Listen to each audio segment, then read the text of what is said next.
When it comes to former President Carter, he has left a lasting legacy in many areas. 11 Alive's Grace King spoke with two of Martin Luther King Jr.'s children about their family's strong relationship with Carter and his work to end segregation. I have a dream.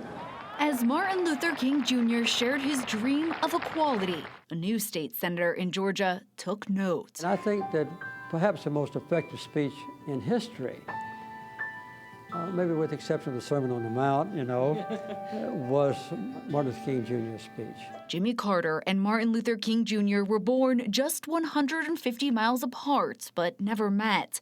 King was assassinated in 1968, shortly before their families crossed paths. When you talk about morality, when you talk about spirituality, when you talk about character, if you would look up any of those words, you'd probably find a picture of Jimmy Carter. 11 Alive spoke with Martin Luther King III and Dr. Bernice King as they remembered a president who put people over politics.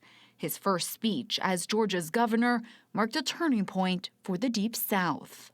I say to you quite frankly that the time for racial discrimination is over. That was a courageous stance that he took. It wasn't a political statement from him. It really came from his heart. As the 39th president, Carter appointed Andrew Young as UN ambassador and Patricia Robert Harris to the Department of Housing and Urban Development. By the end of his term, Carter had appointed more women and people of color to the federal judiciary than all previous presidents combined. It played a significant role in opening up doors, and then he followed it up. He fulfilled that promise in Georgia, the Oval Office, and beyond. Here is a man and his wife who never stopped. They every day were working to make the nation and world better.